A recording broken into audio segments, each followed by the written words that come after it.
بله، در مورد نشانه های ظهور ما دو دسته در روایاتمون، دو دسته بحث میبینیم که اینا رو جزو علائم آوردن، ولی اینا وقایع زمان غیبته، شاید نتونیم بگیم علامت رسیدن زمان ظهوره. مثلا در روایات مباحثی حتی راجع به زمان بنی عباس هم گفتن. یه روایتی رو من دبیرستان بودم در جلد 13 بهار که به نام مهدی موعود ترجمه شده، آقای دوانی رحمت الله علیه ترجمه کردن. اونجا راجع به اصطلاح خروج زندیقی از قزوین که میاد چه میکنه با مبانی دین، در میفته، با حجاب در میفته. روایت رو ببینید اگر خواستید. خروج زندیقی از قزوین. اون موقع هم که من کوچیک بودم، فاصله با زمان رضاخان کمتر بود، حالا حدود 80 سال شده که او رفته، ولی اون موقع خب نزدیکتر بود و پدر ما هم خیلی از اون زمان نقل میگن. من دیدم که دقیقاً این روایت داره اومدن رضاخان رو میگه. پس اینا که امیرالمومنین با محمد ابن حنفیه فرمودن، حضرت گریه میکردن در طول غیبت. محمد ابن حنفیه میگه گفتم که پدر جان کی ظهور میکنه؟ فرمودن چطور ظهور کنن در حالی که چنین و چنان نشده، کی چگونه ظهور کنن در حالی که اون زندیق هنوز از قزوین قیام نکرده، که میدونی قیام رضا شاه هم از قزوین. برای من عجیب بود، من گریم گرفت که چقدر قشنگ تو روایات ما، بهار که مال 400 سال پیشه و روایتی که مال 1400 سال پیشه این اومده. بنابراین خیلی از اینا وقایع زمان غیبته. به یه معنا میتونه علامت ظهور باشه که امام میگه این کار قبل از ظهور اتفاق میفته. یه اطمینانی به ما میده که این گونه روایات بسیار زیاده. خود اینا دو دسته هستن، بعضیا مربوط به وقایع مثل همین که عرض کردم، اومدن رضاخان. بعضیا مربوط به فرهنگ جامعه است که فرهنگ جامعه بشری رو میگن چنین و چنان میشه. مثلا در حدیثی در من لا یحضره الفقیه اومده که فرمودن در آخر زمان نزدیک قیامت در جامعه جهانی زنانی پیدا میشوند کاسیاتون آریات، هم لباس دارن هم عریانن. گفتن بزرگانی که این روایت رو نقل کردن گفتن شاید کاشفاتون آریات باشه، نمیشه هم لباس داشته باشن اما میبینیم در زمان ما شبیهش داره اتفاق میفته، لااقل در بعضی از جوامع روی زمین الان اینطوریه.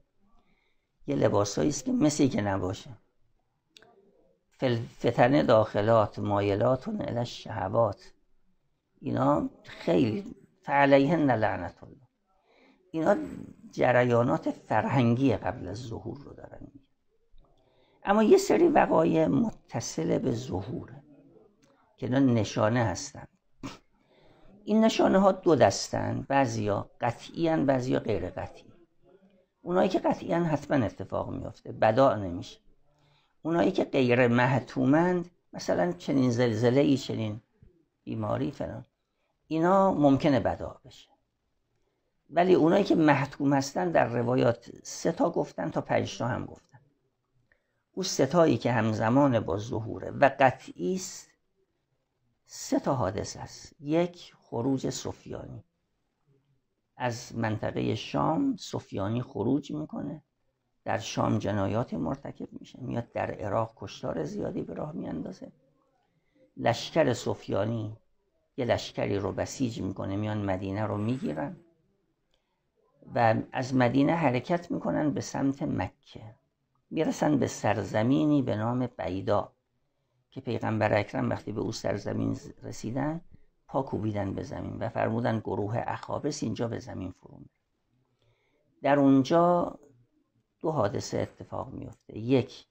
یک صیحه آسمانی برمیخیزه، دوم خسف میشه. بعضیا گفتن شاید یه حادثه باشه. 2 تا علامت داره. این لشکر به زمین فرو میرن، 2 نفر میمونن، فرشته‌ای میاد یکیشونو میفرسته طرف امام زمان علیه السلام بر مکه که همزمان با ظهوره. میگن برو بشارت بده که دشمنت از بین رفت. یکیشون رو میفرسته به نزد سفیانی، میگه برو به او انذارش کن که لشکرت از بین رفت. امام زمان علیه السلام در روایات دیگری هم دارن که همزمان وقتی در جلد 52 بهاره لشکر سفیانی به زمین برن، امام زمان علیه السلام در مکه در نزد خانه خدا حضور دارن، ملتجی شدن اونجا.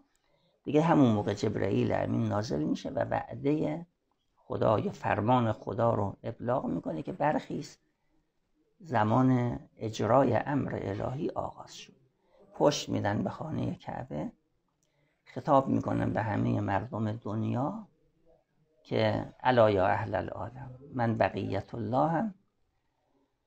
هر کس میخواد درباره هست نوح سخنی داشته باشه بیاد با من سخن بگه، درباره ابراهیم خلیل تا میرسه به پیغمبر اکرم و قرآن. من اولای به قرآن و رسول الله هستم از هر کس دیگری. بعد در ادامه روایت داره که 313 نفر اصحاب ویژه گرد حضرت جمع میشن علا غیر میعاد، بدون وعده قبلی. در بعضی روایات داره اینا شب در بستر خوابیدن، صبح پا میشن نیستن. چطوری شبانه به حضرت ملحق میشن خدا میدونه. و یبایعونه بین الرکن و المقام و عنده عهد رسول الله، بین رکن حجر الاسود و مقام ابراهیم توی فاصله مطاف که طواف میشه با امام زمان بیعت میکنه. بله، این به اصطلاح نشانه های ظهوره که دو تا نشانهش طبیعیه، یک سیحه آسمانی و یکی خسف بیدا. حالا تحلیل یکی از علما این بود، نمیدونیم، ممکنه یه شهاب سنگ عظیمی بیاد مثل قوم لوط بریزه منفجر بشه بیاد رو سر این لشکر، اینا همه به زمین فرو برن، ضمناً یک سیحه عظیمی هم داشته باشه. و در روایت گفتن که تا این دوتا حادثه رو نبینید به مهدویت کسی ایمان نیارید.